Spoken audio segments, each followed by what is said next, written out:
سبيل الدموع سبيل مريح. السلام علیکم ورحمۃ اللہ وبرکاتہ. نحمده ونصلي على رسوله الكريم. اما بعد فاعوذ باللہ من الشیطان الرجیم. بسم اللہ الرحمن الرحیم. رب اشرح لي صدری ويسر لي امری واحلل عقدۃ من لسانی یفقہوا قولی. علم کی مجلس میں سب آنے والوں کو خوش آمدید کہتی ہوں. اللہ سبحانہ و تعالیٰ سے دعا کرتی ہوں کہ اللہ تعالیٰ ہمارے اس وقت میں برکت ڈالے اور ہم بہترین چیزیں سیکھ سکیں اور ہماری زندگیوں میں خوبصورت تبدیلی آئے. آج ہم انشاءاللہ پیارے رسول صلی اللہ علیہ وسلم کے پیارے اخلاق کے بارے میں کچھ باتیں پڑھیں گے، کیونکہ ہم سب کو ریمائنڈرز کی ضرورت رہتی ہے. ہم سب گرو کرتے ہیں فزیکلی بھی اور اسپرچولی بھی. ہمیں اخلاقی طور پر بھی ہمیشہ گرو کرتے رہنا چاہیے، کیونکہ اچھے اخلاق کی بہت زیادہ اہمیت ہے، بہت زیادہ فضیلت ہے ہمارے دین میں. رسول اللہ صلی اللہ علیہ وسلم نے فرمایا کہ تمام مومنوں میں سے سب سے زیادہ کامل یعنی مکمل ایمان والے وہ لوگ ہیں جن کے اخلاق اچھے ہوں. جیسے ہم لا الہ الا اللہ پڑھ کر اسلام میں داخل تو ہو جاتے ہیں، لیکن داخل ہونے کے بعد پھر ہر ایک کا الگ مرتبہ ہے. یعنی کوئی بہت اوپر کے درجے پر ہوتے ہیں، کچھ درمیانے درجے پر ہوتے ہیں، کچھ بالکل بگنرز ہوتے ہیں. اور ہم سب کے پاس ایک کھلی چوائس ہے، آپشن ہے کہ ہم جس درجے پہ جانا چاہیں چلے جائیں. اس کے لیے تمنا کریں، خواہش کریں، ارادہ کریں، نیت کریں، کوشش کریں. لیکن اس کے لیے ان کوششوں میں بڑی اہم کوشش علم کا حاصل کرنا بھی ہے، کہ ہمیں معلوم ہو کہ درجات بلند کیسے ہوتے ہیں، ایمان کامل کیسے ہوتا ہے. یعنی ہر شخص کا ایمان تو ہے، لیکن ایمان بڑھتا بھی ہے اور ایمان گھٹتا بھی ہے. نیک اعمال سے ایمان بڑھتا ہے اور انسان اگر کوئی غلط کام کرتا ہے تو ایمان گھٹتا بھی ہے. تو ہم سب کو مسلسل اپنے ایمان کی فکر کرنی چاہیے اور اس کو بڑھانے کی کوشش جاری رکھنی چاہیے. اس لیے ہمیں مسلسل اپنے اخلاق پر توجہ دینی چاہیے تاکہ ہمارا ایمان بڑھتا رہے اور ہمارا ایمان مکمل ہو جائے. رسول اللہ صلی اللہ علیہ وسلم نے فرمایا، ابن آدم نے کوئی ایسا عمل نہیں کیا جو نماز، آپس میں صلح کرانے اور اچھے اخلاق سے بہتر ہو. یعنی اچھا اخلاق جو ہے وہ بہترین اعمال میں سے ہے، جس کو یہاں نماز کے برابر ایک طرح سے درجہ قرار دیا گیا. نماز چونکہ اللہ سبحانہ و تعالیٰ کا حق ہے، وہ اپنی جگہ بڑی اہم چیز ہے، لیکن بندوں کے حقوق میں سے اہم ترین حق یہ ہے کہ ہم ان کے ساتھ جب معاملہ کریں، جب ہم ان کے ساتھ پیش آئیں تو اچھے طریقے سے پیش آئیں. رسول اللہ صلی اللہ علیہ وسلم نے اس بات کو مزید اس طرح بھی واضح فرمایا کہ بے شک مومن اچھے اخلاق کے ذریعے روزہ دار اور قیام اللیل کرنے والے کا درجہ حاصل کر لیتا ہے. یعنی بعض لوگ ہوتے ہیں ان کو اللہ تعالیٰ توفیق دیتا ہے، وہ نفلی روزے بھی بہت رکھتے ہیں اور راتوں کو جاگتے بھی ہیں، تہجد پڑھتے ہیں، لیکن بعض لوگ یہ سب کچھ نہیں کر سکتے اپنی زندگی کی مصروفیات کی وجہ سے. لیکن وہ ان کے درجے تک کیسے پہنچے؟ اچھے اخلاق کے ذریعے. یعنی مثلاً آپ اپنے گھر میں ہیں تو اچھا اخلاق تو گھر والوں سے ہی شروع ہوتا ہے. گھر میں ہے تو گھر میں صحیح، گھر میں نہیں باہر ہے، اپنے کام پہ، اپنی جاب میں ہے، تو جس بھی انسان کے ساتھ آپ کا معاملہ پیش آئے، چاہے وہ آپ کا رشتہ دار ہو، چاہے وہ آپ کا دوست ہو، چاہے وہ بالکل اجنبی ہو، ان نون پرسن ہو، کوئی بھی ہو، لیکن جب آپ کی اس کے ساتھ ڈیلنگ ہو تو اچھے طریقے سے ہو. اور اگر کوئی انسان اس چیز کی پابندی کرتا ہے تو ایسا ہی ہے جیسے روزے رکھنے والا اور تہجد گزار انسان ہے. اور ویسے بھی یہ ہے کہ انسان نہ صرف اچھے اخلاق کے ذریعے انسانوں کے قریب ہو جاتا ہے، انسانوں کا محبوب بن جاتا ہے، بلکہ ایسا شخص اللہ تعالیٰ کا بھی محبوب ہوتا ہے. اللہ تعالیٰ ایسے شخص سے محبت کرتا ہے جس کا اخلاق اچھا ہوتا ہے. نہ صرف یہ کہ اللہ سبحانہ تعالیٰ بلکہ قیامت کے دن اچھے اخلاق والے لوگ نبی صلی اللہ علیہ وسلم سے بھی بہت قریب ہوں گے. آپ نے فرمایا بے شک تم میں قیامت کے نزدیک سب سے زیادہ مجھے محبوب یعنی جن سے مجھے محبت ہوگی، اور قریب بیٹھنے والے یعنی جو آپ کی مجلس کے قریب ترین ہوں گے وہ لوگ ہوں گے جو بہترین اخلاق والے ہیں، یعنی ان کو آگے جگہ ملے گی. اور آپ نے اپنی امت میں سے بھی بہترین لوگ انہیں قرار دیا. فرمایا میری امت کے بہترین لوگ وہ ہیں جو اخلاق کے لحاظ سے سب سے اچھے ہیں. میزان میں سب سے بھاری نیکی بھی اچھا اخلاق ہے. یعنی قیامت کے دن ہم سب کے اعمال نامے تولے جائیں گے.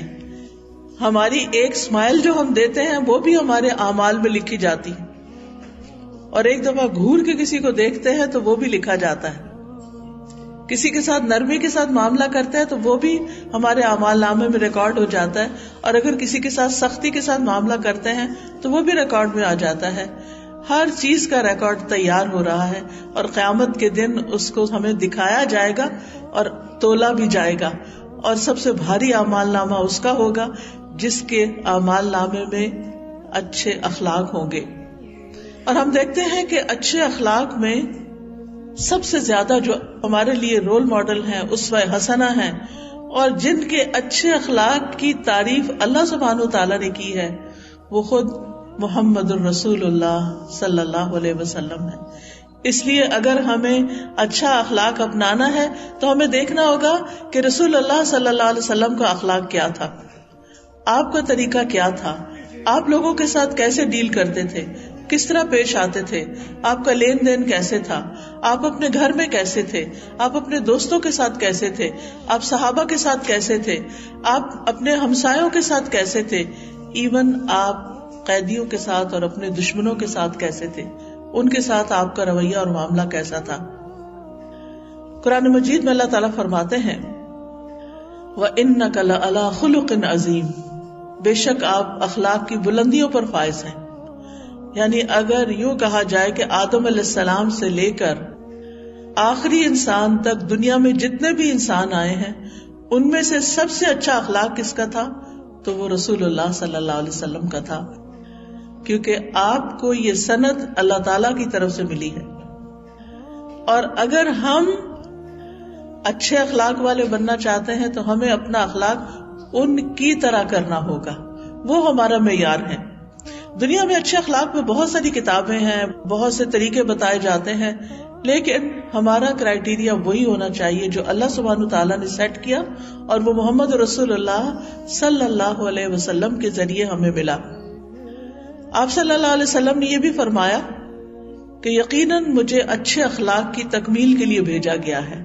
یعنی نبی صلی اللہ علیہ وسلم کا دنیا میں آنے کا مقصد کیا تھا کہ خوبصورت بہترین اچھے اخلاق مکمل کر دیے جائیں.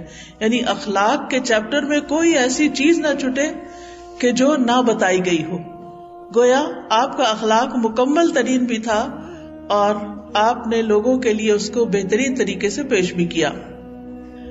اور آپ فرمایا کرتے تھے تم میں سب سے بہتر شخص وہ ہے جس کے اخلاق اچھے ہوں. آپ صلی اللہ علیہ وسلم کے اخلاق کی چند جھلکیاں کیا ہیں، آپ کی اخلاق کی خوبیاں کیا تھی. عبداللہ بن عمرو بن العاص کہتے ہیں کہ یہ آیت جو قرآن میں ہے، یا ایھا النبی انا ارسلناک شاہدا ومبشرا ونذیرا، اے نبی بے شک ہم نے آپ کو گواہی دینے والا، خوشخبری دینے والا اور خبردار کرنے والا بنا کر بھیجا ہے. اللہ سبحانہ تعالیٰ نے تورات میں بھی آپ کی خوبیاں بتائی اور ان میں اسی طرح فرمایا کہ بے شک ہم نے آپ کو گواہی دینے والا، بشارت دینے والا اور ان پڑھ یعنی عربوں کی حفاظت کرنے والا بنا کر بھیجا. آپ میرے بندے اور میرے رسول ہیں، میں نے آپ کا نام متوکل رکھا ہے. آپ نہ تو بدخو ہیں نہ سخت دل ہیں، یعنی آپ دل کے بدخو کا مطلب ہے کہ آپ دل میں بھی کسی کا برا نہیں چاہتے، دل کے بھی اچھے ہیں اور سخت دل نہیں ہے، اور زبان کے بھی اچھے ہیں. آپ بازاروں میں شور کرنے والے نہیں، نہ برائی کا بدلہ برائی سے دیتے ہیں بلکہ معاف کرنے اور درگزر سے کام لیتے ہیں. یعنی تورات میں آپ کی یہ نشانیاں بتائی گئی تھی، آپ کا یہ اخلاق بتایا گیا تھا. صرف یہ نہیں بتایا گیا تھا کہ ایک آخری پیغمبر آئیں گے، بلکہ یہ بھی بتایا گیا تھا کہ وہ پیغمبر ہوں گے کیسے. انہی خوبیوں کی بنا پر یہود نے آپ کو اچھی طرح پہچان لیا تھا، جس کے بارے میں قرآن مجید میں آتا ہے یعرفونہ کما یعرفون ابناءہم، وہ آپ کو اس طرح پہچانتے ہیں جس طرح اپنے بیٹوں کو پہچانتے ہیں، کیونکہ انہوں نے آپ کے اندر تورات میں بتائی جانے والی ساری نشانیاں، ساری خوبیاں دیکھ لی تھی۔ آپ کے اخلاق کی چند جھلکیاں، آپ کم گو تھے، بہت زیادہ باتونی نہیں تھے، کیونکہ انسان جب بہت باتیں کرتا ہے تو اس سے غلطیاں بھی بہت ہوتی ہیں، کسی کا دل دکھ جاتا ہے، کسی کی برائی ہو جاتی ہے، کسی کے ساتھ لڑائی ہو جاتی ہے، کوئی مائنڈ کر جاتا ہے۔ تو جب آپ ٹھہر کے سمجھ کے کم بولتے ہیں تو پھر یہی سے اخلاق شروع ہو جاتا ہے، کیونکہ انسان دوسرے انسان کے ساتھ کمیونیکیٹ عموماً زبان کے ذریعے کرتا ہے، تو اگر زبان درست ہو جائے تو اخلاق کا ایک بڑا حصہ درست ہو جاتا ہے۔ رسول اللہ صلی اللہ علیہ وسلم ہمیشہ سچ بولتے تھے، مذاق میں بھی کبھی جھوٹ نہیں بولا تھا۔ بہت سے لوگوں کا یہ وتیرہ ہوتا ہے کہ دوسروں کی نگاہ میں اچھا بننے کے لیے، اٹینشن حاصل کرنے کے لیے، محفل لوٹ لینے کے لیے، سب پہ چھا جانے کے لیے وہ دوسروں کو ہر وقت ہنسانے کی کوشش کرتے ہیں، اور اس میں بہت دفعہ جھوٹ بھی بول دیتے ہیں، غلط بیانی سے بھی کام لے لیتے ہیں۔ لیکن آپ صلی اللہ علیہ وسلم نے اپنے بارے میں فرمایا، میں ہمیشہ حق بات کہتا ہوں۔ کسی صحابی نے کہا، آپ تو ہمارے ساتھ ہنسی مذاق بھی کرتے ہیں، کیونکہ یہ نون ہمیشہ سے انسانی نفسیات ہر دور میں ایک جیسی رہی ہے۔ آج ہم قرآن مجید کا جب مطالعہ کرتے ہیں، ہم حضرت نوح علیہ السلام کی قوم کے لوگوں کے بارے میں پڑھتے ہیں، عاد سمود کے بارے میں پڑھتے ہیں، اور دیگر اس کے بعد کے قوم لوط کے بارے میں پڑھتے ہیں، تو اتنی ساری چیزیں، وہی چیزیں ریپیٹڈلی ہمیں آج کے لوگوں میں بھی نظر آتی ہیں۔ تو انسان سوچتا ہے کہ یہ کیا، یعنی نوح علیہ السلام کے زمانے میں لوگ پیغمبر کا مذاق اڑایا کرتے تھے، اپنے وقت کے نبی کا مذاق اڑاتے تھے، نبی صلی اللہ علیہ وسلم کے زمانے میں جو آپ کے دشمن تھے وہ آپ کا مذاق اڑاتے تھے۔ وہ سب سے پہلے پیغمبر ہیں رسولوں میں سے، حضرت آدم نبی تھے، وہ رسول تھے، تو سب سے پہلے پیغمبر اور آخری پیغمبر کی امتوں نے ان کے ساتھ ایک ہی جیسا سلوک کیا۔ یعنی حیرت ہوتی ہے کہ انسان وہی ہے نا، اس کی نفسیات نہیں بدلتی۔ تو نبی صلی اللہ علیہ وسلم کے صحابہ کے اندر یہ بات تھی کہ اچھا ہنسی مذاق کے لیے تو لوگ عموماً غلط بیانی سے کام لے ہی لیتے ہیں، تو آپ نے فرمایا میں ہنسی مذاق میں بھی ہمیشہ حق بات کہتا ہوں، یعنی جھوٹ سے کسی کو نہیں ہنساتا۔ اسی طرح آپ کے اخلاق کی بہترین خوبی یہ تھی کہ آپ بہت حیادار تھے، لحاظ والے تھے۔ ایک روایت میں آتا ہے آپ پردہ نشین کنواری لڑکیوں سے بھی زیادہ شرمیلے تھے۔ جب آپ کوئی ایسی چیز دیکھتے جو آپ کو پسند نہ ہوتی تو ہم آپ کے چہرے سے پہچان لیتے تھے، یعنی چہرے سے اس کا بس اظہار ہو جاتا تھا۔ ہمیشہ مسکراتے تھے۔ عبداللہ بن حارث فرماتے ہیں کہ میں نے کسی کو بھی رسول اللہ صلی اللہ علیہ وسلم سے زیادہ مسکراتے ہوئے نہیں دیکھا۔ یعنی ہم لوگ بعض اوقات تکلفاً کچھ مسکرا لیتے ہیں، کسی دل پسند انسان کو دیکھتے ہیں تو خوش ہو کے مسکرا لیتے ہیں، لیکن ہماری عادت نہیں بنتی مسکرانا، جبکہ نبی صلی اللہ علیہ وسلم ہمیشہ مسکراتے رہتے تھے۔ اس میں کوئی آپ سے آگے نہیں نکل سکا، کوئی آپ سے جیت نہیں سکا۔ لیکن آج ہم کہاں کھڑے ہیں، ہمارے چہروں پر کتنی مسکراہٹ ہوتی ہے، لیکن نبی صلی اللہ علیہ وسلم کبھی کھل کھلا کے نہیں ہنستے تھے۔ آپ ہنستے تھے لیکن اس میں آواز نہیں ہوتی تھی، آپ کہہ لگا کے نہیں ہنستے تھے، اور کبھی ہنسنے میں آپ کے حلق کا یہ جو کبا ہوتا ہے، یعنی کہ آگے تک منہ کھل جائے تو وہ گلا نظر آنے لگتا ہے، کبھی کسی کو یہ نظر نہیں آیا تھا۔ حضرت عائشہ فرماتی ہیں کہ آپ تبسم فرمایا کرتے تھے، زیادہ مسکراتے تھے، اونچی آواز سے نہیں ہنستے تھے، کیونکہ یہ وقار کے خلاف ہے نا، اور خاص طور پر ایک نبی کے وقار کے خلاف۔ تو پھر یہی عادات صحابہ کرام میں بھی آئیں۔ اسی طرح آپ کے اندر بے پناہ تواضع تھی، آپ بہت ہمبل تھے، زمین پر بیٹھ جایا کرتے تھے، زمین پر بیٹھ کر کھاتے تھے، بکری کا دودھ خود دو لیتے تھے، جو کی روٹی کی دعوت دینے والے غلام کی بھی دعوت قبول کر لیتے تھے۔ یعنی کوئی بھی آپ کے لیے بڑا چھوٹا نہیں تھا، انسانوں سے انسان کی حیثیت سے محبت کرتے تھے، اور کوئی معمولی انسان بھی آ جاتا تو وہ بھی آپ کے نزدیک اتنا ہی امپورٹنٹ ہوتا جتنا کوئی اہم ترین انسان ہوتا. اور اس کے بارے میں خاص طور پر آپ کو تلقین کی گئی سورۃ عبس و تولی میں آتا ہے کہ جب آپ صلی اللہ علیہ وسلم ایک موقع پر قریش کے کچھ سرداروں کو اسلام کی دعوت دے رہے تھے اور آپ کو یہ امید بن چلی تھی کہ شاید یہ مسلمان ہو جائے، تو اتنے میں ابن ام مکتوم جو نابینا صحابی تھے انہوں نے آ کے بیچ میں کچھ انٹرپٹ کر دیا کہ مجھے کچھ دین کے بارے میں سکھائیے. وہ کچھ سیکھنے کے لیے آئے تھے، انہیں نہیں پتا تھا کہ آپ کس سے بات کر رہے ہیں اور آپ کتنی اہم بات کر رہے ہیں. تو تھوڑا سا آپ کو ناگوار گزرا اور آپ کے چہرے پر تھوڑے سے تیوری پہ بل آ گئے. عبداللہ بن ابن ام مکتوم جو تھے وہ تو نہیں دیکھ سکتے تھے، لیکن اللہ سبحانہ تعالیٰ تو دیکھ رہے تھے. تو اللہ سبحانہ تعالیٰ نے فوراً قرآن مجید میں وحی نازل کر دی، عبس و تولی ان جاءہ الاعمی، کہ آپ نے تھوڑی تیوری چڑھا لی اور منہ موڑ لیا، اس لیے کہ آپ کے پاس ایک اندھا شخص آ گیا، نابینا آ گیا. تو آپ کو اچھا نہیں لگا کہ یہ کیوں بیچ میں انٹرپٹ کر رہا ہے. وما یدریک لعلہ یزکا، آپ کو کیا پتا کہ یہ شخص جو نابینا ہے، جو دیکھنے میں ان سرداروں کی نسبت لوگوں کی نگاہ میں کم ہے، لیکن ہو سکتا ہے کہ وہ اپنا تزکیہ کر لے، وہ ایمان اور دین کے لحاظ سے آگے بڑھ جائیں. وَأَمَّا مَنْ جَاءَكَ يَسْعَىٰ وَهُوَ يَخْشَىٰ فَأَنْتَ عَنْهُ تَلَهَّىٰ، جو آپ کے پاس دوڑتا ہوا آیا ہے اور وہ اللہ سے ڈرتا ہے، یعنی ابن ام مکتوم جو نابینا ہے، آپ اس سے بے رخی کر رہے ہیں. اللہ کی نگاہ میں اس نابینا کی قدر و قیمت کہیں زیادہ ہے.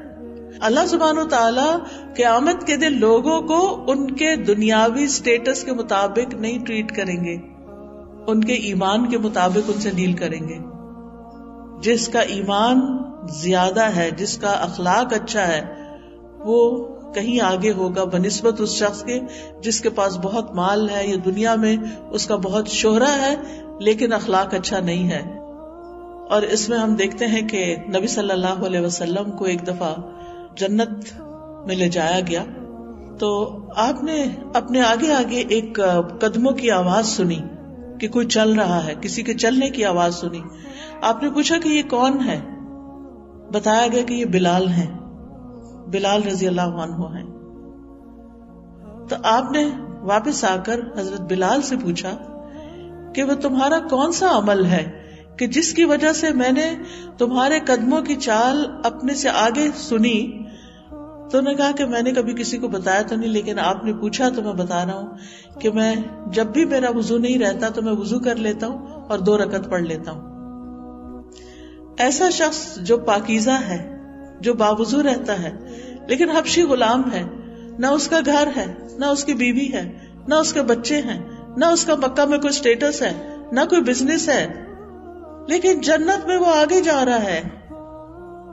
اللہ سبحانہ وتعالیٰ کسی کی شکل نہیں دیکھتے، کسی کا رنگ نہیں دیکھتے، کسی کا مال نہیں دیکھتے، وہ اس کا دل دیکھتے ہیں، دل میں کیا ہے، اور اس کے اعمال دیکھتے ہیں، اخلاق کیسا ہے. کیونکہ اعمال میں سب سے بہترین چیز انسان کی عبادات کے بعد اس کا اخلاق ہی ہے. پھر اسی طرح آپ صلی اللہ علیہ وسلم انتہائی سخی تھے، کھلے دل کے مالک تھے اور سب انسانوں میں سے زیادہ سخاوت والے تھے. آپ سے کبھی کسی بھی چیز کا سوال کیا جاتا تو آپ اس کو دے دیتے تھے. ایک دفعہ ایک صحابیہ نے آپ کے لیے ایک چادر بنا کے بھیجی جس کی آپ کو ضرورت بھی تھی. تو اتنے میں ایک صحابی مجلس میں آئے تو انہوں نے کہا کہ آپ کی یہ چادر بڑی خوبصورت ہے.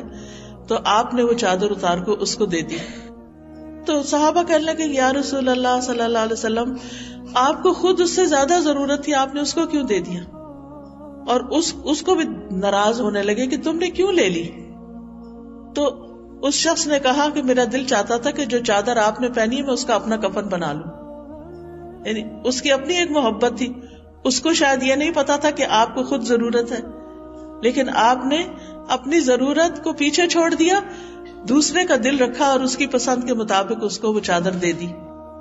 یعنی اس سے آپ اندازہ لگا سکتے ہیں کہ آپ کتنی سخاوت کرتے تھے.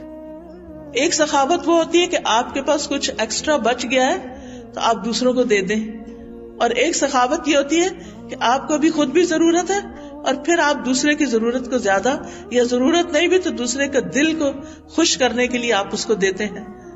اور پھر یہ کہ اگر آپ کے پاس کچھ نہیں ہوتا تھا اور کوئی سوال کرتا تھا تو آپ ناراض نہیں ہوتے تھے کہ میرے پاس نہیں ہے, یا کوئی غلط طریقے سے جواب نہیں دیتے تھے, بلکہ خاموش ہو جاتے تھے اور دوسرا شخص سمجھ جاتا تھا کہ آپ کے پاس اس وقت دینے کے لیے ہے نہیں, اس لیے آپ خاموش ہیں, اور وہ خاموشی سے سمجھ جاتے تھے. اسی طرح آپ بہت زیادہ رحم فرمانے والے تھے, بہت کائنڈ تھے دوسروں کے لیے. جب کوئی آپ کے پاس آتا تو آپ اس سے وعدہ کر لیتے, اگر آپ کے پاس وہ چیز ہوتی تو پوری کر دیتے, ورنہ وعدہ کر لیتے کہ پھر دوبارہ آ جانا, پھر دے دوں گا تمہیں. آپ ہمیشہ دوسروں کو معاف کر دیتے تھے. آپ نے کبھی اپنی ذات کے لیے انتقام نہیں لیا, بدلہ نہیں لیا. ہاں, اللہ کی حدیں ٹوٹتی, کوئی نافرمانی کرتا تو پھر آپ اس وقت اللہ کے حکم پر عمل کرتے. ایک خاتون تھی جن کا نام فاطمہ تھا, انہوں نے چوری کر لی, اور جیسا کہ آپ سب جانتے ہیں کہ اسلام میں چوری کی سزا ہاتھ کاٹنا ہے, تاکہ لوگ عبرت پکڑے اور کوئی کسی کی چوری نہ کرے. اسی لیے آپ دیکھیں کہ جن ملکوں میں یہ قانون ہے وہاں پر بہت کم چوریاں ہوتی ہیں, قتل بھی بہت کم ہوتے ہیں, لوگ امن و امان میں رہتے ہیں, کیونکہ انہوں نے ایک ایسا ڈسپلن قائم کر رکھا ہے. تو لوگوں نے کہا کہ یہ ایک شریف گھرانے کی خاتون ہے, اس کا ہاتھ کٹ گیا تو یہ تو بہت ایک بے عزتی کی بات ہے, تو کسی ایسے شخص کو آپ کے پاس بھیجتے ہیں جو آپ کو بہت پیارا ہے. تو انہوں نے کہا کہ نبی صلی اللہ علیہ وسلم حضرت اسامہ سے بڑی محبت کرتے ہیں اور آپ کی کوئی بات ٹالتے نہیں ہیں, تو ان کو بھیجتے ہیں. تو جب وہ حضرت اسامہ نے جا کے نبی صلی اللہ علیہ وسلم سے سفارش کی تو آپ نے فرمایا, اگر فاطمہ بنت محمد بھی چوری کرتی, یعنی میری بیٹی بھی اگر ایسا کرتی تو میں اس کا ہاتھ بھی کاٹ ڈالتا, صلی اللہ علیہ وسلم. تو اس سے آپ اندازہ لگائیں کہ عام حالات میں آپ بہت نرم دل تھے, لیکن جہاں اصول کی بات ہوتی, ڈسپلن کی بات ہوتی, تو اس کو نہیں توڑتے تھے, چاہے اس کی زد آپ کے اپنے گھرانے پر ہی کیوں نہ پڑے. اسی طرح یہ ہے کہ جب آپ کو غصہ آتا تھا آپ فحش گو نہیں تھے, کبھی کسی کو گالی نہیں دی, کبھی اپنی زبان سے کوئی گھٹیا لفظ نہیں نکالا. یہ بھی خاص دھیان رکھیے. یعنی بعض اوقات ہم دوسروں کو خوش کرنے کے لیے, ہنسانے کے لیے غلط قسم کے لفظ یا گھٹیا زبان بھی بول دیتے ہیں. اس سے بھی بچنا چاہیے کیونکہ یہ اخلاق کے منافی ہے. تو آپ صلی اللہ علیہ وسلم فحش گو نہیں تھے, لعنت ملامت کرنے والے نہیں تھے, گالی نہیں دیتے تھے. آپ کو اگر بہت غصہ آتا تھا تو آپ بس اتنا کہتے تھے, اس کی پیشانی خاک میں ملے. اس کو کیا ہو گیا ہے, اس کا کیا مطلب ہے پیشانی خاک میں ملے؟ یعنی یہ اور زیادہ نماز پڑھے, سجدہ کرے, زمین پہ سر رکھے, یعنی اللہ کی عبادت کرے, اللہ کا بن جائے. یہ آپ کی ڈانٹ ہوتی تھی. اسی طرح جب خوشی حاصل ہوتی, غصہ آنے پر آپ کا ریاکشن کیا تھا؟ خوشی حاصل ہوتی تو کیا کرتے؟ آپ کا چہرہ مبارک چمکنے لگتا, ایسے گویا چاند کا ایک ٹکڑا. اور صحابہ کہتے ہیں کہ ہم آپ کے چہرے کے تاثرات سے پہچان لیتے کہ آپ خوش ہیں. یعنی آپ بلینک فیس نہیں تھے, اس پہ غصہ بھی نظر آتا تھا, اس پہ مسکراہٹ بھی نظر آتی تھی, اس پہ خوشی بھی نظر آتی تھی. تو بعض اوقات ہم اس طرح الوف ہو جاتے ہیں, نہ پتہ چلتا ہے غصے میں ہے, نہ پتہ چلتا ہے خوش ہے, نہ پتہ چلتا ہے ناراض ہے, نہ پتہ چلتا ہے تھکے میں ہے, نہ پتہ چلتا ہے بھوکے ہیں, نہ کچھ بتاتے ہی نہیں. آپ خود ہی معلوم کر لو. دوسروں کو پہلیاں بجھواتے ہیں اور پھر ان کو اگر پتہ نہ چلے تو ان پہ اور غصہ کرتے ہیں اور سمجھتے کہ ہمارا حق ہے. اسی طرح غم کے موقع پر آپ دیکھیے کہ نارمل حالات میں تو سبھی مسکرا لیتے ہیں, اچھے سے بن جاتے ہیں, لیکن جب ہم جذباتی کیفیت میں ہوتے ہیں تو اس وقت ہم پھر کیا کرتے ہیں؟ یہ ہمارا امتحان ہوتا ہے. غصے میں کیا کرتے ہیں, خوشی میں کیا کرتے ہیں, کیونکہ بعض لوگ غصے میں اور طرح ریئیکٹ کرتے ہیں, بولتے چلے جاتے ہیں, لان تان کرتے چلے جاتے ہیں, دوسرے کو برا فیل کراتے چلے جاتے ہیں, دوسرے کو مجرم بناتے چلے جاتے ہیں. اور اگر خوشی ہوتی ہے تو اونچا اونچا ہنسنا شروع کر دیتے ہیں. یعنی ادھر بھی ایکسٹریم, ادھر بھی ایکسٹریم. لیکن نبی صلی اللہ علیہ وسلم کی خوبصورتی کس میں تھی؟ توازن میں، بیلنس میں. اور پھر غم کے موقع پر آپ کیا کرتے تھے؟ آپ کے چہرے پر غم کے بھی آثار نمایاں ہو جاتے تھے. حضرت عائشہ کہتی ہیں کہ جب حضرت زید بن حارثہ جو آپ کے بہت ہی پیارے تھے، حب الرسول تھے، آپ کے محبوب تھے، آپ کے منہ بولے بیٹے کہلاتے تھے، لیکن اللہ تعالیٰ نے جب منع کر دیا اس سے تو پھر وہ زید بن حارثہ ہی کہلائے. دوسرے جعفر بن ابی طالب تھے جو آپ کے کزن تھے، چچا کے بیٹے تھے، یہ بھی آپ کو بہت عزیز تھے. اور ایک اور صحابی تھے عبداللہ بن رواحہ، یہ یکے بعد دیگرے جنگ موتا میں قتل ہو گئے، شہید ہو گئے. اور آپ صلی اللہ علیہ وسلم کو جب اس کی خبر ملی تو آپ مسجد میں بیٹھ گئے. آپ کے چہرے پر حزن و ملال یعنی غم کے آثار تھے، یعنی آپ بہت رنجیدہ تھے اور چہرے سے نظر آ رہا تھا. اسی طرح جب آپ کے بیٹے ابراہیم فوت ہوئے اور وہ چھوٹے تھے، دودھ پیتے بچے تھے، تو آپ نے ان کو گود لیا. وہ آپ کے سامنے دم توڑ رہے تھے. آپ صلی اللہ علیہ وسلم کی آنکھوں سے آنسو جاری ہو گئے. یعنی صحابہ حیران ہو کے دیکھنے لگے کہ آپ بھی رو رہے ہیں، کیا رو سکتے ہیں؟ کیونکہ ہمارے یہاں کیا سمجھتے ہیں، مردوں کو نہیں رونا چاہیے، اگر مرد کوئی روئے تو یہ بزدلی کی علامت ہے. لیکن آپ رو رہے تھے، آپ کے آنسو جاری تھے، غم سے نڈھال تھے. آپ نے فرمایا آنکھوں سے آنسو جاری ہیں، دل غم سے نڈھال ہے، مگر زبان سے ہم وہی بات کریں گے جو ہمارے رب کو پسند ہے. اور اے ابراہیم، ہم تمہاری جدائی سے غمگین ہیں. کسی بھی باپ، کسی بھی ماں کا کیا حال ہو سکتا ہے جب اس کا بچہ اس کے ہاتھوں سے جا رہا ہو. دل غمگین ہے لیکن زبان سے کوئی شکوہ نہیں کریں گے. ہم اللہ کی رضا پہ راضی ہیں. یہ ہوتا ہے اچھا اخلاق. اسی طرح سب سے بہترین اخلاق اس کا ہے جو اپنے گھر والوں کے لیے سب سے اچھا ہے. ہم بعض اوقات باہر والوں کے ساتھ بہت اچھی طرح پیش آتے ہیں، جاننے والوں نہ جاننے والوں سب سے، کیونکہ اچھے اخلاق کی علامت ہونا چاہیے، ڈیفینیٹلی ہونا چاہیے کہ آپ سب سے اچھی طرح بات کریں. لیکن گھر والوں کو چھوڑ کر نہیں، گھر والوں کو اگنور کر کے نہیں. رسول اللہ صلی اللہ علیہ وسلم نے فرمایا تم میں سے سب سے بہتر وہ ہے جو اپنے گھر والوں کے لیے بہتر ہو، اور میں تم سب کی نسبت اپنے گھر والوں کے لیے بہتر ہوں. یعنی نبی صلی اللہ علیہ وسلم کا اخلاق بہترین کیسے تھا کہ آپ اپنے گھر والوں سے سب سے زیادہ اچھے تھے، یعنی سب صحابہ، سب انسانوں میں سے. کیونکہ باہر انسان وقتی طور پر کسی سے ملتا ہے، ہمیں ان کی ہسٹری نہیں پتا ہوتی، ہمیں ان کے اچھے برے کام بھی نہیں پتا ہوتے، ہم بس انسان کی طرح ان کے ساتھ اچھی طرح بات کر رہے ہوتے ہیں. لیکن ہم اپنے گھر میں ہر ایک کو خوب اچھی طرح جانتے ہیں کیونکہ ساتھ ساتھ رہتے ہیں. ماں بچے کو جانتی ہے، بچہ ماں کو جانتا ہے، باپ بیٹے کو جانتا ہے، ہسبینڈ وائف ایک دوسرے کو جانتے ہیں، ایک دوسرے کی کمی کمزوری سبھی کچھ پتا ہوتی ہے. تو اس میں انسان کے لیے اچھا اخلاق مینٹین کرنا بہت مشکل ہوتا ہے. لیکن ہمیں یہی کرائیٹیریا دے دیا گیا، اگر یہاں اچھے ہو تو اچھے کہلاؤ گے. یہ ہم سب کے لیے ایک چیلنج ہے. ہم سب جانتے ہیں کہ ہم اپنا پیشنس کہاں لوز کرتے ہیں. باہر کم ہی کرتے، باہر بھی کبھی کبھی کر جاتے ہیں، لیکن سب سے زیادہ کہاں کرتے ہیں؟ اپنے ہی گھر میں. اور جو جتنا پیارا ہوتا ہے اس پر اتنا ہی غصہ نکالتے ہیں. جیسے اپنے بچے، ہم سمجھتے ہیں یہ ہمارا حق ہے کہ ہم ان کو جتنا چاہے ڈانٹ لیں، ہم ان کے ساتھ جو چاہے کریں، ہمارے بچے ہیں نا، ہم ان کو اپنی ملکیت سمجھتے ہیں، غلام سمجھتے ہیں. حالانکہ ایسا نہیں ہے، وہ ایک انڈیویجول بھی ہیں، ان کی بھی ریسپیکٹ کرنی چاہیے، ان کا بھی خیال کرنا چاہیے، ان کی بھی ایک لائف ہوتی ہے.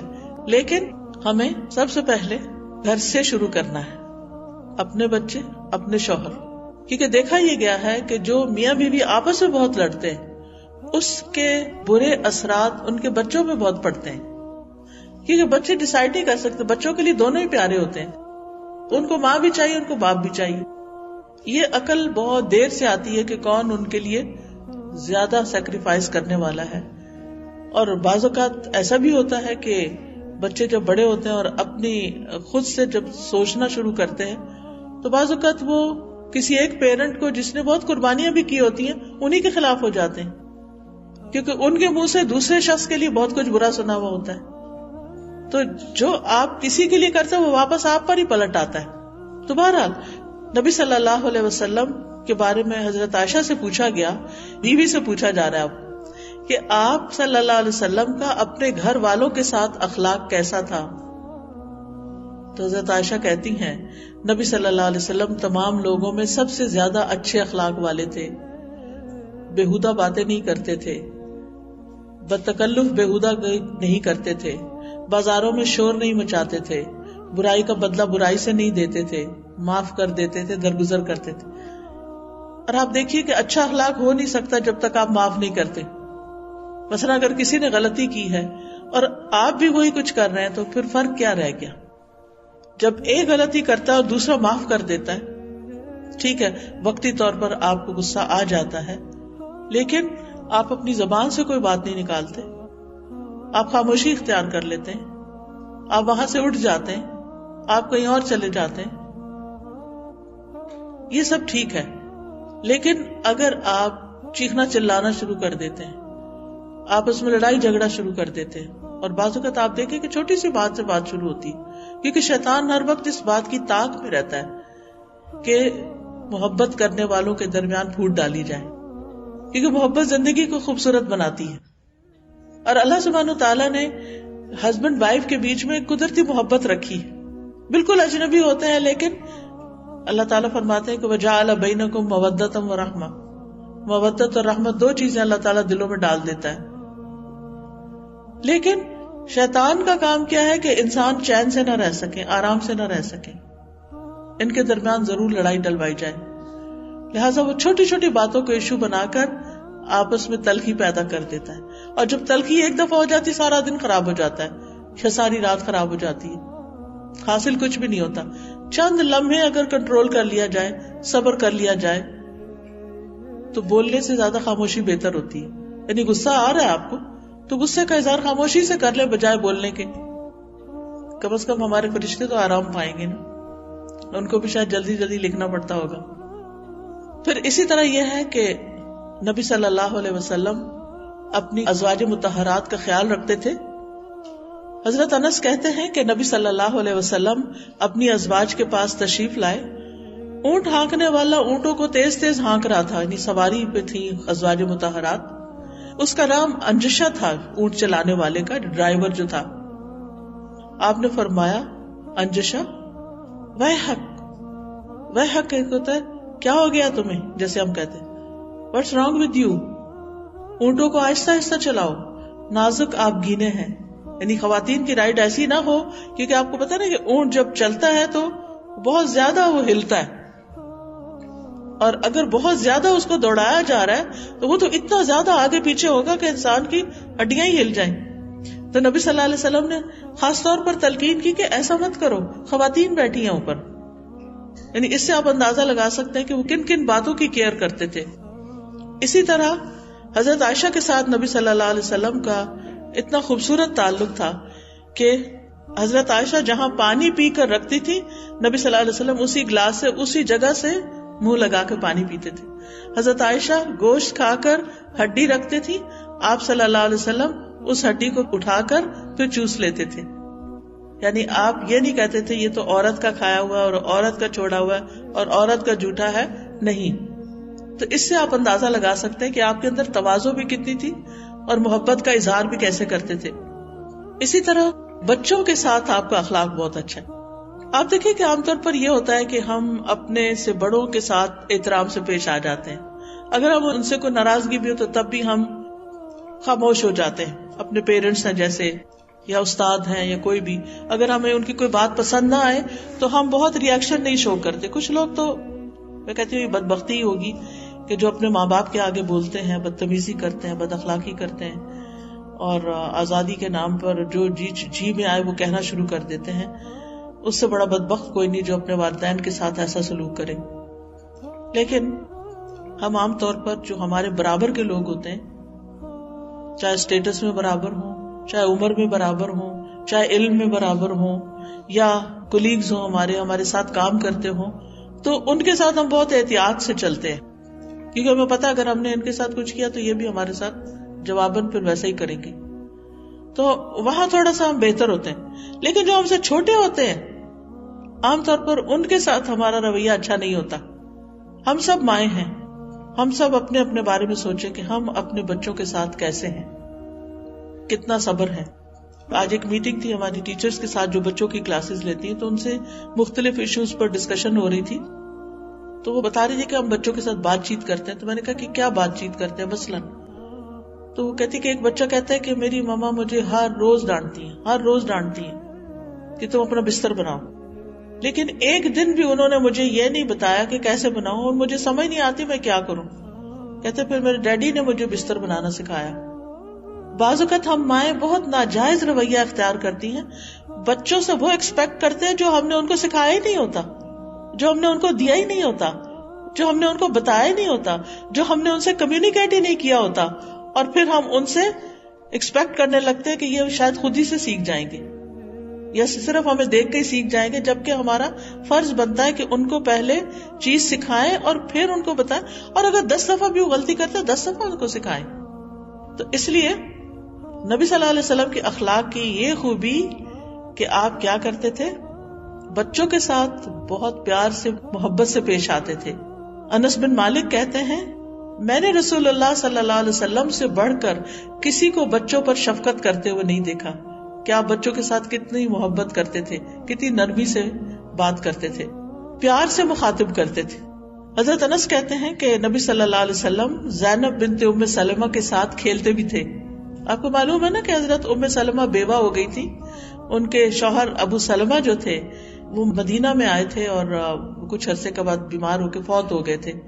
ام سلمہ رضی اللہ تعالی عنہا ان کی وفات پر بہت روئی تھیں, اور نبی صلی اللہ علیہ وسلم نے ان کو صبر کی تلقین کی اور دعا سکھائی کہ اللہم اجرنی فی مصیبتی و اخلف لی خیرا منہا, اللہ مجھے اپنی اس مصیبت کا اجر عطا فرما, یعنی جو مجھ پہ آئی ہے, اور مجھے اس سے بہتر شوہر عطا فرما. وہ کہنے لگی کہ یہ دعا تو میں نے مانگ لی, لیکن میں نے کہا کہ ابو سلمہ سے اچھا کوئی انسان نہیں ہو سکتا, یعنی انہیں اپنے شوہر سے اتنی محبت تھی. بہرحال کچھ عرصے کے بعد جب ان کی عدت وغیرہ ختم ہو گئی تو نبی صلی اللہ علیہ وسلم نے ان کو پروپوز کیا. بہت عقل مند خاتون تھی, تو انہوں نے کہا کہ میں اب بہت میچور ہو چکی ہوں اور میرے بچے چھوٹے ہیں, اور میں اپنے بچوں کے بارے میں بہت پروٹیکٹیو ہوں, اور اس لیے میں آپ سے شادی نہیں کر سکتی. آپ سوچئے کہ اللہ کے رسول صلی اللہ علیہ وسلم ان کو پروپوز کر رہے ہیں اور وہ انکار کر رہی ہیں. کس کی وجہ سے؟ بچوں کی وجہ سے اور اپنی کچھ عادات کی وجہ سے. تو آپ نے فرمایا کہ تمہارے بچے میرے بچے ہیں, یعنی میں ان کو لک آفٹر کروں گا, اور پھر ان کے لیے دعا کی کہ جو چیز تمہاری عادات میں تم رکاوٹ سمجھتی ہو میں اس کے لیے دعا کروں گا. anyway, شادی ہو گئی. وہ چاروں بچے حضرت ام سلمہ کے ساتھ نبی صلی اللہ علیہ وسلم کے گھر میں آ گئے. آپ ان کی تربیت کرتے تھے. وہ واقعہ بھی یاد ہوگا کہ جب عمر بن ابی سلمہ تھے ان کے بیٹے, تو وہ جب کھانا کھاتے تھے تو جیسے بچوں کی عادت ہوتی ہے پلیٹ میں سے کبھی یہاں سے اٹھا لیا کبھی یہاں سے اٹھا لیا. وہ روایت کرتے ہیں حدیث کہ میرا ہاتھ ہر جگہ گھومتا تھا. تو آپ صلی اللہ علیہ وسلم نے فرمایا کہ بیٹے اپنے آگے سے کھاؤ, بسم اللہ پڑھ کے کھاؤ, یعنی کھانا اس طرح کھاتے ہیں. اسی طرح چھوٹی ان کی بیٹی تھی حضرت زینب, حضرت ام سلمہ کی, تو آپ اس کے ساتھ کھیلتے تھے اور انہیں بار بار پکارتے تھے زوینب زوینب, یعنی آپ اس بچی کو بھی توجہ دیتے تھے. یتیم بچی تھی, آپ کے گھر میں پل رہی تھی, لیکن کس طرح آپ اس سے محبت کرتے تھے. اب آپ دیکھیں ہمارے ہاں کیا حالات ہیں. اگر کسی بیوہ عورت کی شادی کسی مرد سے ہو ہی جائے, طلاق یافتہ کی ہو جائے اور اس کے بچے بھی ہوں, اول تو بچے کے ساتھ کوئی ایکسپٹ ہی نہیں کرتا. آج ہی کوئی مجھ سے کہہ رہا تھا کہ کسی کے شادی کا مسئلہ ہے, اس کے ساتھ بچی ہے اور کوئی بھی شادی کرنا نہیں چاہتا اس سے, کہ یہ بچی نہیں ہم لے سکتے ساتھ, اس بچی کی ہم ذمہ داری نہیں لے سکتے. اب ماں ہے, بچی کہاں چھوڑ دے؟ بعض اوقات تو ننیال ہوتے ہیں, ددیال ہوتے ہیں, بچے چلے جاتے ہیں, لیکن کہاں چھوڑے بچے؟ تو کوئی ایکسپٹ کرنے کو تیار نہیں ہوتا. حالانکہ اگر کوئی بیوہ عورت ہے اور یتیم بچہ آپ کے گھر میں پل رہا ہے تو اس سے بڑی کوئی سعادت نہیں. قیامت کے دن نبی صلی اللہ علیہ وسلم کے قریب جگہ ملے گی.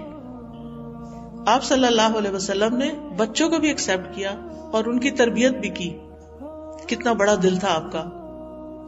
جابر کہتے ہیں میں نے رسول اللہ صلی اللہ علیہ وسلم کے ساتھ ظہر کی نماز پڑھی, پھر آپ اپنے گھر جانے کو نکلے, میں بھی آپ کے ساتھ چلا.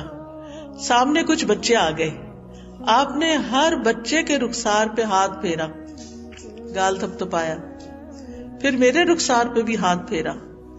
آپ کے ہاتھ میں وہ ٹھنڈک اور وہ خوشبو تھی جیسے کسی نے خوشبو ساز کے ڈبے میں ہاتھ ڈال کے نکالا ہو. اور ایک جگہ پر آتا ہے کہ میں وہ ٹھنڈک ہمیشہ محسوس کرتا ہوں.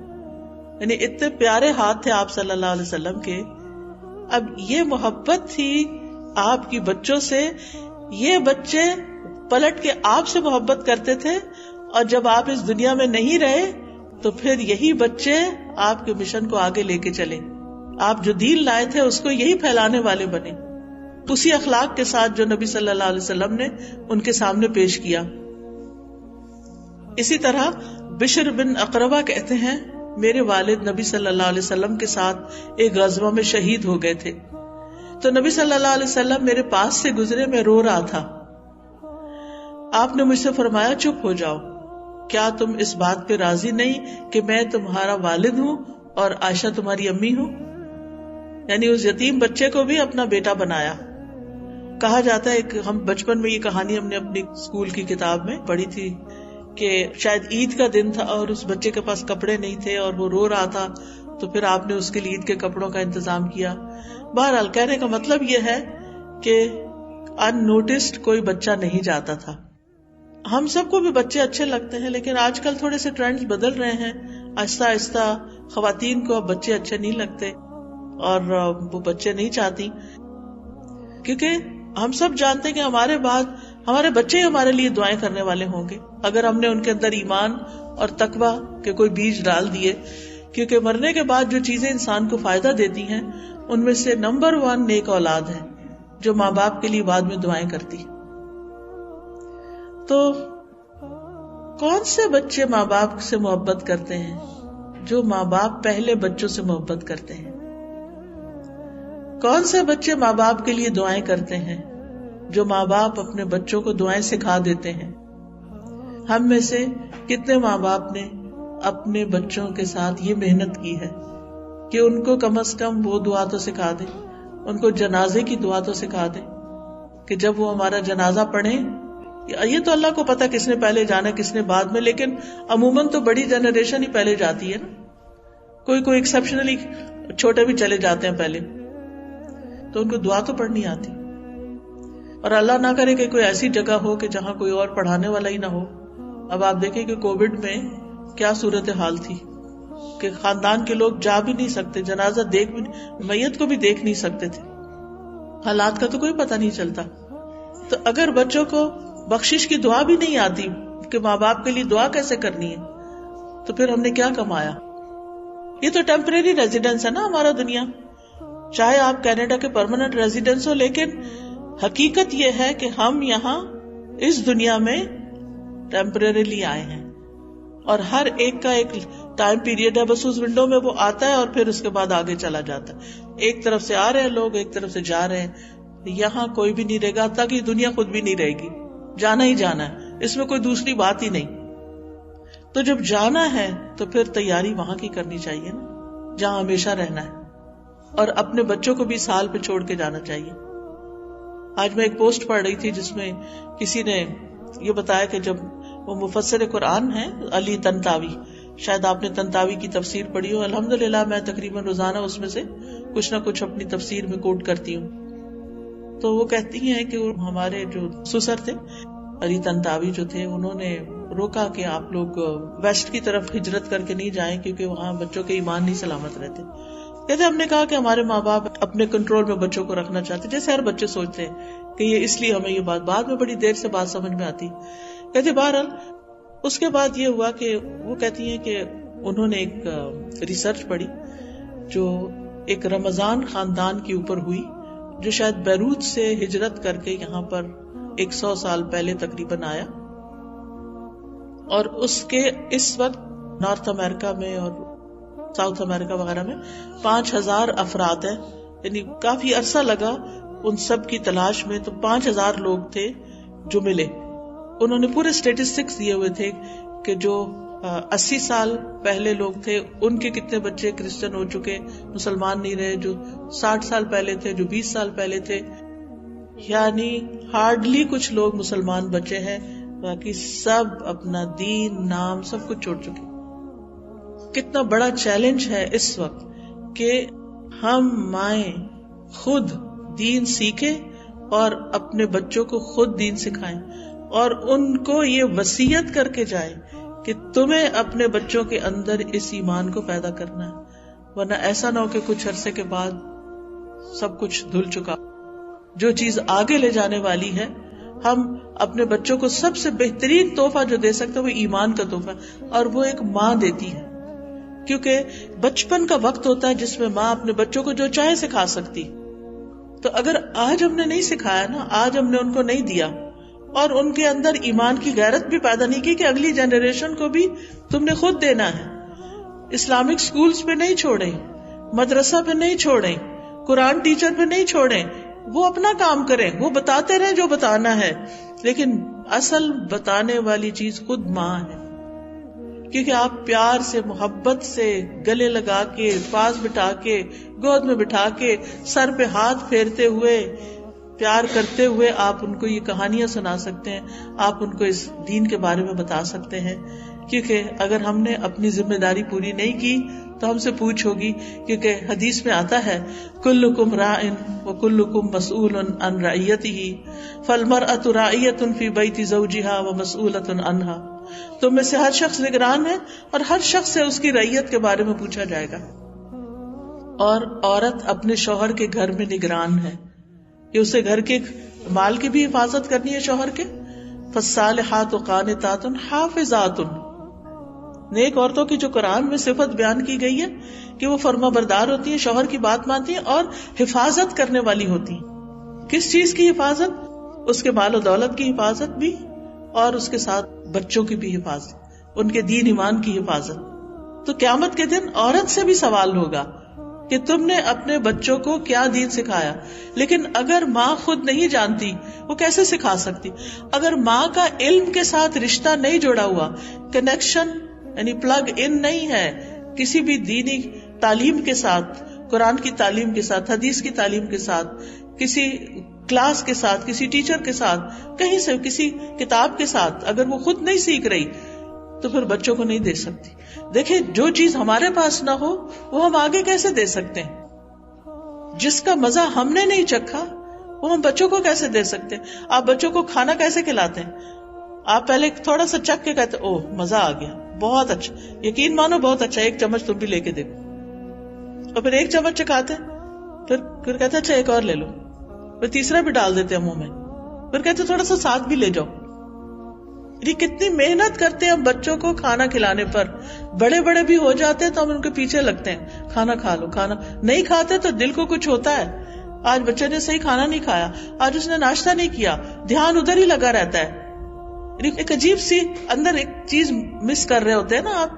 جب بچہ صحیح سے نہیں کھاتا یا اس کی نیوٹریشن کم ہوتی ہے یا وہ کمزور ہو رہا ہوتا ہے یا کسی بھی طرح، اس سے زیادہ فکر ہونی چاہیے ان کے ایمان کی. آج میں نے بچے کو کوئی اچھی بات نہیں بتائی، آج میں نے اس کے دین کی کوئی حفاظت نہیں کی، آج میں نے اس کو کوئی نصیحت نہیں کی. اگر دن کا صرف 1 منٹ بھی آپ دے دیں نا بچوں کو تو مہینے میں 30 منٹ تو ہو ہی جائیں گے نا. بہت زیادہ نہ بھی دیں، ایک بات سوچ کے رکھا کریں، تیار کر کے رکھا کریں اور اس کے لیے مطالعہ کیا کریں کہ کون سی اچھی بات، یعنی میں کانشیسلی سوچتی ہوں کون سی اچھی بات بتانی ہے. اور جب تک ہم ایفرٹ نہیں لگائیں گے یہ اتنا آسان نہیں، کیونکہ باہر کی آندیاں بہت تیز ہیں. اتنی تیز آندیاں ہیں نا باہر معاشرے کے اندر خرابیوں کی کہ بڑے بڑے درخت اکھاڑ دیتی ہیں، بڑے بڑے ایمان والوں کو ہلا دیتی ہیں. اتنے چیلنجز ہیں ہمارے یوتھ کے لیے، بچوں کے لیے. اس لیے بہت ضروری ہے کہ خود بھی اور ان کو بھی ایسی جگہوں پر لے کر جائیں کہ جہاں سے ایمان تازہ ہو، جہاں وہ مزید آگے بڑھیں اور اس کے لیے ایفرٹ لگائیں. اس بات پہ نہیں چھوڑیں ان کا باپ انہیں نہیں جمعے پہ لے کے جاتا، یہ تو اسی کی ڈیوٹی ہے، میں کیا کروں، میں تو خود مصروف ہوں، میں نہیں یہ کر سکتی. ہم اسکول چھوڑ لیتے ہیں، ہم مارکیٹ لے جاتے ہیں، ہم کھانے پہ لے جاتے ہیں، ان کو آؤٹنگ پہ لے جاتے ہیں. ہم مسجد کیوں نہیں لے جا سکتے؟ ہماری پرائرٹی نہیں ہے نا اس طرح. لیکن یہ تو ہم ہی کو کرنا ہوگا. جس جگہ پر ہم ان کو لے آئے ہیں پھر ہم ہی کو ایفرٹ لگانی ہوگی، ورنہ پھر ہمارے لیے آئندہ نسلوں میں کیا صدقہ جاریہ باقی رہ جائے گا. اسی طرح نبی صلی اللہ علیہ وسلم کے اپنے ساتھیوں کے ساتھ، اپنے دوستوں کے ساتھ بہت اچھا اخلاق تھا. آپ انصار سے ملنے کے لیے جاتے، ان کے گھروں میں جاتے، ان کے بچوں کو سلام کرتے، بچوں کے سر پہ ہاتھ پھیرتے، ان کو دعا دیتے، ان کے لیے دعائیں کرتے، یعنی یہ ساری چیزیں. پھر اسی طرح آپ مجلس میں بیٹھتے تھے، زیادہ خود خاموش رہتے تھے، کم ہنستے تھے. آپ کی موجودگی میں صحابہ شعر بھی سنا دیتے تھے، پوئٹری بھی سناتے تھے، اپنے معاملات کا، مسائل کا ذکر بھی کرتے. وہ ہنستے بھی تھے، لیکن نبی صلی اللہ علیہ وسلم کسی وقت اسمائل کر دیتے تھے. پھر اسی طرح آپ فرماتے ہیں، میں مومنوں کے لیے ان کی جانوں سے بھی زیادہ نزدیک تر ہوں. چنانچہ جو کوئی مال چھوڑ جائے تو وہ اس کے گھر والوں کا حق ہے. مال کس کے لیے؟ گھر والوں کے لیے. جو کوئی قرضہ چھوڑ جائے یا اس کے بچے چھوٹے ہیں تو وہ میری ذمہ داری ہے، وہ میرے ذمہ ہے. سبحان اللہ، یہ آپ اپنے صحابہ کے بچوں کے لیے کہہ رہے ہیں. پھر اسی طرح جریر بن عبداللہ کہتے ہیں، میں جب سے اسلام لایا رسول اللہ صلی اللہ علیہ وسلم نے مجھے گھر آنے سے روکا نہیں. میں آپ کے گھر آ جاتا تھا اور جب بھی آپ مجھے دیکھتے ضرور مسکراتے، یعنی کبھی ایسا نہیں ہوا کہ آپ نے مجھے دیکھا اور آپ نے اسمائل نہیں دی. پھر شفقت کے ساتھ ان کو تعلیم دیتے تھے. پھر اسی طرح عام لوگوں کے ساتھ کیسا سلوک تھا، کمزور لوگوں کا خیال رکھتے تھے. نبی صلی اللہ علیہ وسلم کمزور لوگوں کے پاس جاتے خود، یعنی مالی اعتبار سے یا جسمانی یا معذور افراد جو ہوتے ہیں ان سے ملاقات کرتے، ان کے مریضوں کی بیمار پرسی کرتے، ان کے جنازوں میں حاضر ہوتے. آپ چلنے میں پیچھے رہتے، کمزور کو چلاتے، اپنے پیچھے سوار کر لیتے، سواری پہ بٹھاتے، ان کے لیے دعا کرتے. سیرت پڑھتے ہوئے ایک چیز آپ بہت نوٹ کریں گے کہ آپ صلی اللہ علیہ وسلم جس سے ملتے، جس کے ساتھ بھی ہوتے، ان کو دعا دیتے تھے. ہمیں ایک دوسرے کے لیے بہت دعائیں کرنی چاہیے. جس کے بارے میں بھی کوئی سنے، کوئی بیمار ہے، کوئی تکلیف میں ہے، کوئی غم میں ہے، تو صرف سامنے نہیں، پیچھے بھی اس کے لیے دعا کر. جب اس کا خیال آئے تو اس کے لیے دعا کر دیں. یہ نبی صلی اللہ علیہ وسلم کا اخلاق تھا، یہ آپ کی خیر خواہی تھی، یہ آپ کی محبت تھی. پھر آپ ان کی ضروریات پوری کرتے تھے. لوگوں کی آپ تک ایکسس بہت آسان تھی. لوگوں کو آپ سے دھکیلا نہیں جاتا تھا، مارا نہیں جاتا تھا، پیچھے نہیں ہٹایا جاتا تھا کہ نہیں پیچھے ہٹ جاؤ، نہیں. پھر اسی طرح اگر کسی سے کوئی غلطی ہوتی تو آپ جنرلی بات کرتے، لوگوں کو کیا ہو گیا کہ ایسا کیوں کرتے ہیں. پھر لوگوں کے ساتھ احسان بھی کرتے تھے. ایک بڑا دلچسپ واقعہ کہ حنین کے دن ایک صحابی کہتے ہیں عبداللہ بن ابو بکر کہ حنین کے دن میں آپ سے ٹکرا گیا اور میرا پاؤں جس میں ایک بڑی بھاری جوتی تھی وہ آپ کے پاؤں کو روند گئی. آپ سوچ سکتے کتنی تکلیف ہوئی ہوگی. آپ نے اپنے ہاتھ میں پکڑے ہوئے کوڑے کے ساتھ مجھے چوکا دینی، پیچھے ہٹائے، ایک نیچرل ریاکشن ہوتا ہے اس وقت، اور کہا بسم اللہ، تم نے مجھے تکلیف دی ہے. وہ کہتے ہیں کہ میں ساری رات اپنے نفس کو ملامت کرتا رہا کہ میں نے اللہ کے رسول صلی اللہ علیہ وسلم کو تکلیف دی. آپ سوچ سکتے کہ جس انسان سے آپ کو بہت محبت ہوتی ہے نا، اگر آپ اس کو تکلیف دے دیں نا کسی وجہ سے، غلطی سے بھی، تو آپ خود تکلیف میں آ جاتے ہیں. آپ بچے کو ڈانٹ دیں، کتنی ماں کو آپ نے دیکھا ہوگا کہ بچوں کو مار کے خود بھی رونا شروع کر دیتی، یعنی محبت ہوتی ہے ڈسپلن کرنے کے لیے، ان کے ساتھ سختی کرنے پر خود بھی روتی. ڈانٹ دیں پھر اس کے بعد خود. تو اب ہوا کیا؟ وہ کہتے ہیں کہ رات میں نے ملامت میں گزاری. میں یہی کہہ رہا تھا کہ میں نے رسول اللہ صلی اللہ علیہ وسلم کو تکلیف دی. وہ رات میں نے ایسی گزاری کہ اللہ ہی بہتر جانتا ہے. جب صبح ہوئی تو ایک آدمی کہہ رہا تھا فلاں شخص کہاں ہے. میں نے کہا اللہ کی قسم یہ مجھے ہی ڈھونڈ رہا ہے، اور جو کل ہوا ہے اب میری کوئی پیشی ہونے لگی ہے. کہتے ہیں میں چلا تو گیا نبی صلی اللہ علیہ وسلم کے پاس. میں خوف زدہ تھا کہ پتہ نہیں اب میری کیا شامت آتی ہے. تو آپ نے مجھ سے کہا بے شک تم نے کل اپنے جوتے کے ساتھ میرے پاؤں کو روندا، مجھے تکلیف دی، اور میں نے کوڑے کے ساتھ تمہیں چوکا لگا دیا. یہ 80 دمبیاں ہیں اس کوڑا لگانے کے بدلے. اور ایک روایت میں گائے آتا ہے، یہ 80 گائے ہے اس یعنی وہ ایسے ہوتا ہے نا، اگر کوئی ہمارے اوپر چڑھ رہا ہو تو ہم ایک دم پیچھے ہاتھ کر دیتے ہیں کہ پیچھے پیچھے پیچھے، یعنی بچاتے ہیں. اس بچانے میں آپ کے ہاتھ میں جو چیز تھی آپ نے اس کو پیچھے کیا تھا، لیکن اگلے دن صرف اس اتنی تکلیف دینے کا آپ نے اتنا بڑا انعام دیا، یہ اس کا بدلہ دے رہا. آپ سوچئے یہ اخلاق کہاں ہے، کدھر ہے یہ اخلاق کہ ہم کسی کو تکلیف دے کے پھر سوری بھی کبھی نہ کریں کہ میری باتوں سے آپ ہرٹ ہو گئے ہوں گے، سوری. پھر اسی طرح حضرت انس کہتے ہیں کہ میں رسول اللہ صلی اللہ علیہ وسلم کے ساتھ چل رہا تھا، آپ کے جسم پر نجران کی بنی ہوئی موٹے حاشیے کی چادر تھی. ایک دیہاتی آیا، اس نے زور سے چادر کھینچی تو رسول اللہ صلی اللہ علیہ وسلم کے مونڈے پر اور اس جگہ پر نشان پڑ گیا. وہ کبھی کبھی ہوتا ہے نا، کپڑا کوئی لگ جائے، کھینچ جائے تو. پھر کہا اے محمد، اس مال میں سے مجھے بھی دینے کا حکم دیجیے جو آپ کے پاس اللہ کا مال ہے. آپ اس کی طرف متوجہ ہوئے، مسکرائے. اس نے کیا کیا اور آپ مسکرا رہے ہیں، اور آپ نے حکم دیا کہ اس کو اس میں سے کچھ دے دیا جائے. پھر اسی طرح نان مسلم کے ساتھ بھی آپ کا رویہ بہت اچھا تھا. موسیٰ بن انس اپنے والد سے روایت کرتے ہیں، وہ کہتے ہیں کہ رسول اللہ صلی اللہ علیہ وسلم سے اسلام لانے پر جو چیز بھی طلب کی جاتی وہ آپ دے دیتے تھے. ایک شخص آیا، آپ نے اسے 2 پہاڑوں کے بیچ میں چرنے والی ساری بکریاں دے دی. اتنی سخاوت. وہ شخص اپنی قوم کی طرف آیا اور کہنے لگا، اے میری قوم، مسلمان ہو جاؤ، بے شک محمد اتنا عطا کرتے ہیں کہ فقر کا اندیشہ ہی نہیں رہتا صلی اللہ علیہ وسلم. یعنی اتنا کچھ آپ کو ان سے مل جاتا ہے کہ اس کے بعد آپ غریب نہیں ہو سکتے. پھر اسی طرح آپ بہت نرمی کے ساتھ اصلاح کرتے تھے. ابو محذورہ ایک صحابی ہیں، وہ مؤذن ہیں مکہ کے. وہ کہتے ہیں ہم چند نوجوانوں کے ساتھ نکلے، حنین کے راستے میں تھے، تو راستے میں ہمارا نبی صلی اللہ علیہ وسلم سے آمنا سامنا ہوا. رسول اللہ صلی اللہ علیہ وسلم کے مؤذن نے آذان دی، ہم اس کی نقلیں اتارنے لگے جیسے بچوں کی عادت ہوتی ہے. وہ ابھی مسلم نہیں تھے، نقلیں اتارنے لگے. آپ نے وہ آواز سن لی. جب آذان ختم ہوئی تو آپ نے ان کو بلوایا. آپ نے فرمایا کس کی آواز سب سے اونچی تھی؟ تو لوگوں نے میری طرف اشارہ کر دیا، ابو محذورہ نے. آپ نے سب کو بھیج دیا، اچھا تم جاؤ. مجھے روک لیا، تم ڈر رہے کہ پتہ نہیں اب کیا ہوتا ہے. آپ نے فرمایا اچھا کھڑے ہو اور آذان دو. جیسے وہ نقلیں اتار رہے تھے نا، دوبارہ آذان دو. کہتے ہیں کہ اس وقت مجھے بہت برا لگا کہ میں اب دوبارہ آذان دوں. تو میں کھڑا ہوا، آپ نے مجھے کلمات سکھائے، میں نے آذان دی. جب میں فارغ ہوا تو آپ نے مجھے ایک تھیلی دی جس میں کچھ چاندی تھی، گفٹ دیا.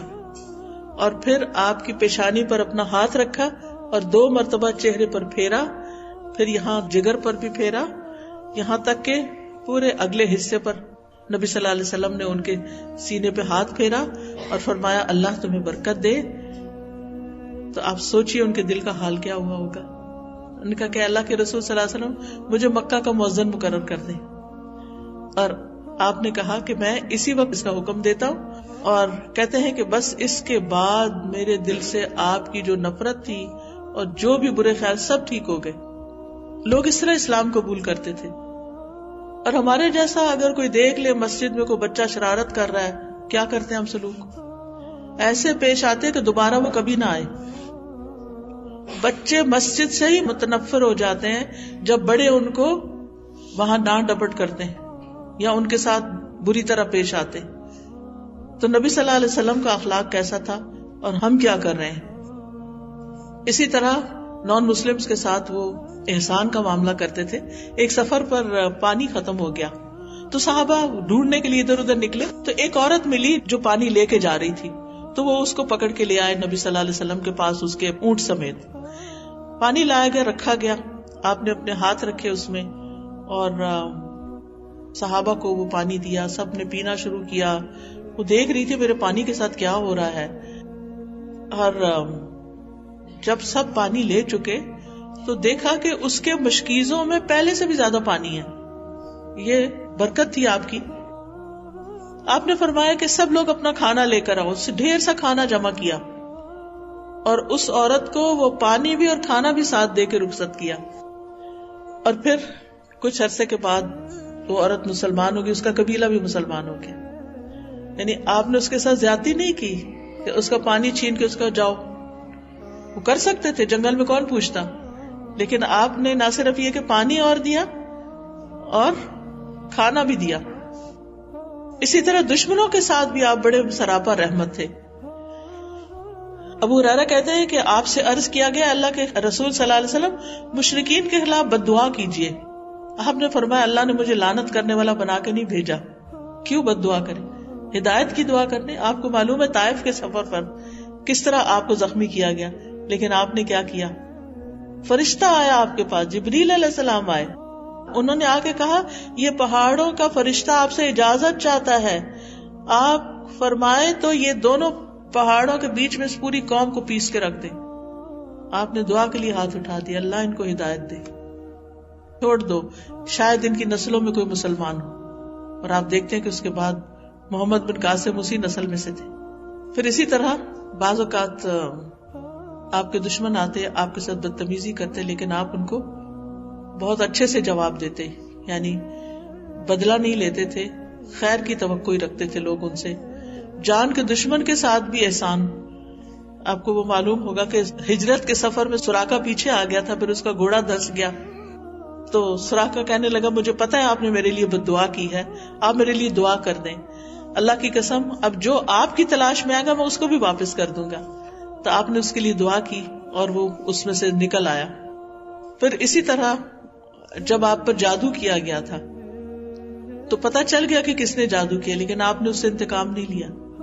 نہ صرف یہ کہ انسانوں کے ساتھ، حیوانوں کے ساتھ، جانوروں کے ساتھ، پودوں کے ساتھ، ہر ایک کے ساتھ اچھا سلوک کرتے تھے. نبی صلی اللہ علیہ وسلم نے اپنے لیے لکڑی کا ممبر تیار کروایا تو اس سے پہلے آپ جس کھجور کے تنے کے اوپر کھڑے ہو کر خطبہ وغیرہ دیتے تھے تو وہ بھی مسجد میں رکھا ہوا تھا، ممبر دوسری طرف رکھ دیا گیا. تو جب آپ نے خطبہ نئے ممبر پہ شروع کیا تو اس تنے کے اندر سے ایسے آوازیں آ رہی تھی جیسے بچہ رو رہا ہو، یعنی سسکیوں کی آواز آ رہی تھی. آپ صلی اللہ علیہ وسلم نے خطبہ چھوڑا اور جا کر اس تنے کو ہگ کیا، اس کو لپٹ گئے اور اس کو پیار کر کے پھر واپس آئے تو وہ رونا بند ہو گیا. پھر اسی طرح پرندوں کے جذبات کا بھی خیال رکھتے تھے.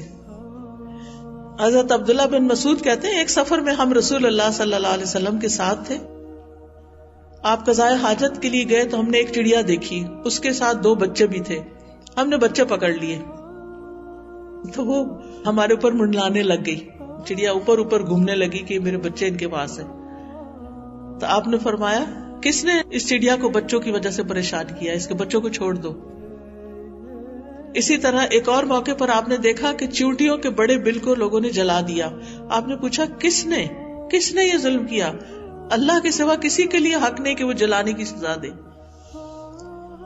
پھر اسی طرح آپ جانوروں کے حقوق کا بھی خیال رکھتے تھے. ایک مرتبہ ایک سفر میں آپ تھے کہ ایک اونٹ آپ کے پاس آ کے رونے لگ گیا. آپ نے اس کے مالک کو بلایا، پتا چلا کہ وہ اسے کھانے کو تھوڑا دیتا ہے لیکن کام بہت لیتا ہے، تو آپ نے اس کو تلقین کی. پھر اسی طرح آپ صلی اللہ علیہ وسلم ایک آدمی کے پاس سے گزرے، وہ بکری ذبح کر رہا تھا اور اس کے سامنے ہی وہ چھری تیز کر رہا تھا.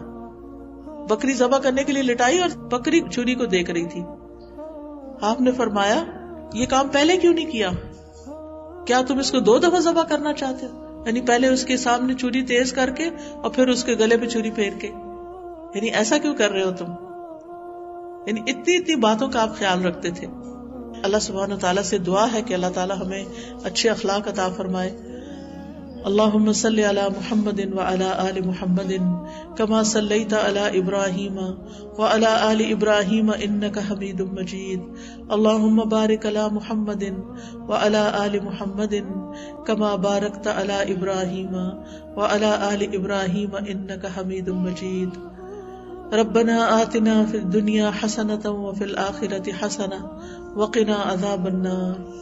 ربنا لا تزغ قلوبنا بعد إذ هديتنا وهب لنا من لدنك رحمة إنك أنت الوهاب. ربنا هب لنا من أزواجنا وذرياتنا قرة أعين واجعلنا للمتقين إماما. اللهم اهدنا لأحسن الأخلاق لا يهدي لأحسنها إلا أنت واصرف عنا سیئها لا يصرف عنا سیئها الا انت. اے اللہ ہمیں اچھے اخلاق کی ہدایت عطا فرما، تیرے سوا کوئی اچھے اخلاق کی ہدایت نہیں دے سکتا، اور برے اخلاق سے ہمیں دور کر دے، تیرے سوا کوئی ہم سے برے اخلاق کو دور نہیں کر سکتا۔ اللہم احسنت خلقنا فاحسن خلقنا، اے اللہ تو نے ہماری صورت اچھی بنائی، ہماری سیرت بھی بہت اچھی کر دے۔ اللہم انا نعوذ بک من منکرات الاخلاق والاعمال والاہواء، اے اللہ بے شک ہم تجھ سے برے اخلاق، برے اعمال اور بری خواہشات سے پناہ چاہتے ہیں۔ یا رب العالمین تو ہمیں بہترین اخلاق عطا فرما، نبی صلی اللہ علیہ وسلم کی سنتوں پر عمل کرنے کی توفیق عطا فرما۔ یا اللہ ہمارے دلوں کو بھی اچھا کر دے، ہماری زبان کو بھی اچھا کر دے، اور ہمارے اخلاق کو بھی، ہمارے اعمال کو بھی اچھا کر دے، ہم ہر ایک کے خیر خواہ ہو جائیں، ہم سب کو معاف کرنے والے ہوں۔ یا رب العالمین ہم اپنے گھروں کے ماحول کو اچھا بنانے والے ہوں۔ یا اللہ ہم اپنے دوستوں کے ساتھ اچھے ہوں، ہم اپنے نیبرز کے ساتھ اچھے ہوں، ہم بچوں کے ساتھ اچھے ہوں، ہم بزرگوں کے ساتھ اچھے ہوں۔ یا اللہ ہمیں ہر معاملے میں بہترین اخلاق عطا فرما۔ ربنا تقبل منا انک انت السمیع العلیم وتب علینا انک انت التواب الرحیم۔ یا اللہ جتنی بہنیں آئی ہیں ان کے دلوں میں جو دعائیں ہیں، نیک تمنائیں ہیں، ان کو پورا فرما۔ یا اللہ ان کو اس کا بہترین اجر عطا فرما۔ یا اللہ ہم سب کے بچوں کو ہدایت دے، ہماری نسلوں پر ایمان قائم رکھنا۔ یا اللہ تو ہمیں صحت اور عافیت عطا فرما۔ یا اللہ ہمارے والدین پر اپنی رحمت فرما۔ رب ارحمہما کما ربیانی صغیرا، یا اللہ تو ان کی بخشش فرما۔ اللہم اغفر لہم وارحمہم وعافہم واعف عنہم واکرم نزلہم۔ یا اللہ جو فوت ہو چکے ہیں ان کی بخشش فرما۔ یا رب العالمین انہیں جنت الفردوس عطا فرما۔ یا اللہ تو ہمارا بھی ایمان پر خاتمہ کرنا، اور ہمیں علم کا شوق اور علم کی محبت اور مرتے دم تک سیکھتے سکھاتے رہنے کی توفیق عطا فرما۔ ہمارے لیے زندگی کو آسان کر دے، ہماری ساری مشکلات دور فرما دے، تو ہم سب کی حفاظت فرما، ہم سب کو عافیت عطا فرما۔ ربنا تقبل منا انک انت السمیع العلیم وتب علینا انک انت التواب الرحیم۔ وصلی اللہ تعالی علی خیر خلقہ محمد وعلی آلہ واصحابہ واہل بیتہ اجمعین برحمتک یا ارحم الراحمین۔ سبیل الدموع سبیل